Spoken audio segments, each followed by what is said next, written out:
Hey everyone, and welcome. Today, we are diving into something called security auditing. Now, I know, it sounds super technical, but trust me, by the end of this, you'll see it's really just like a vital health checkup, but for a company's digital life.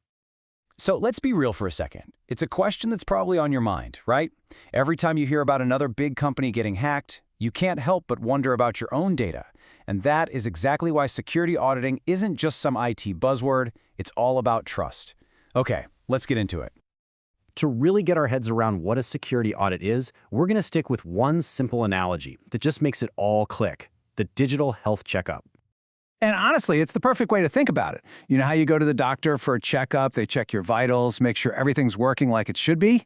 Well, a security audit is exactly that. A routine, systematic look under the hood to make sure a company's digital systems are healthy, secure, and not showing any early signs of a major problem down the road. So why does this checkup matter so much? Well, for starters, it makes sure companies are playing by the rules. Things like GDPR for data privacy or HIPAA for medical info. It helps them find risks before they turn into a nightmare data breach. But here's the big one. It builds your trust. When a company does this right, they're basically saying, hey, we care about your data. It's all about staying healthy and constantly getting better. All right, so let's get a little more specific. What are we actually talking about when we say security audit?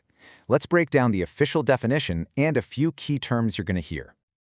At its heart, an audit is a methodical review. It's not just a random peek, it's a step-by-step process to check if a company's security measures are 1. Actually working, 2. The right ones for the job, and 3. Following all the rules they're supposed to. So, what are the auditors actually hunting for? Well, a big one is something called a vulnerability. The best way to think about this is like a crack in the armor. It's a weak spot that a hacker could use to get in. It could be anything really. A bug in the code, a poorly configured server, you name it. Next up, compliance. This is basically the rule book. If you're a company that handles credit cards, your rule book is called PCI DSS. If you're a hospital, it's HIPAA. An audit is all about checking if the company is actually following every single rule in that book. No exceptions. And finally, we have controls. So, if a vulnerability is the weakness, a control is the shield. It's the specific defense put in place to protect the data. We're talking about things like a firewall, encryption, or making you use two-factor authentication. The audit checks if those shields are up and working correctly. Now that we've got the lingo down, what does an audit actually look like? When the rubber meets the road. Let's walk through the typical steps. The whole process really breaks down into 4 main stages. First up is planning and preparation. This is where they figure out the goals and get all the paperwork together to see what they're dealing with. Then comes the really deep dive, investigation and testing. This is the actual field work. They're talking to people, they're reviewing policies, they're running technical checks. After all that, we get to analysis and reporting. All the findings get compared against the rulebook, and it all goes into a big report that shows what's good, what's bad, and what's ugly. And finally, and this is arguably the most important part, remediation and follow-up. See, this isn't just a report that collects dust. It's an action plan. The company has to come up with a plan to fix everything, and then there are follow-ups to make sure the fixes actually worked.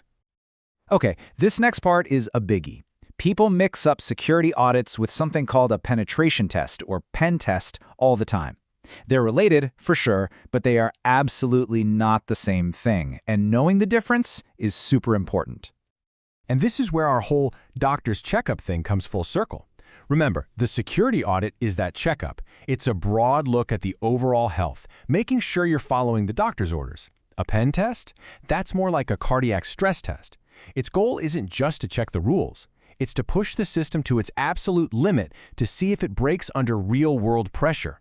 So the audit is wide and comprehensive, while the pen test is super narrow and focused. So to put it as simply as possible, think of it like this. An audit is checking the blueprint. It asks, is everything built and set up the way it's supposed to be? A pen test, on the other hand, is actively trying to knock the building down. It asks, can we break this? 2 totally different questions, and you need the answers to both. So how do these 2 things actually work together in the real world? Let's run through a quick example to see how a company goes from just checking the rulebook to a full-on digital stress test. So, meet our fictional company, Secure Payments, Inc. Their whole business is handling credit cards, which means they have to follow that strict PCI DSS rulebook we talked about. So they start with a security audit to make sure their house is in order. The audit comes back, and here's what it found. Notice that these are all big picture problems, right? Their encryption isn't strong enough, their network security is kinda loose, too many people have access to things they shouldn't, and their emergency plan is old. These are rulebook problems. So, Secure Payments gets to work. They upgrade their encryption, they tighten up who can access what, they write a new response plan. Great, they've fixed all the rulebook issues. But now they need to know, do the fixes actually work under pressure? Time to call in the pen testers. The pen test team starts poking around, trying to break in like a real hacker would. And look what they find. Things the audit completely missed. There's an admin login page just sitting out there, open to the internet, and a classic web app flaw. See, these aren't policy problems. These are actual technical holes an attacker could use to get in right now. And this really brings it all home. The audit was absolutely critical for fixing the company's foundational rules and procedures, but the pen test was just as critical for finding those specific nitty-gritty weaknesses that a real attacker would be looking for. To be truly secure, you absolutely need both. And it kind of leaves you with one last thought, doesn't it? Every single time you do your banking online, scroll through social media, or buy something on your phone, you're putting your trust in that company. You're trusting that they've done their regular checkups and their stress tests. It's pretty much the invisible shield that holds our digital world together.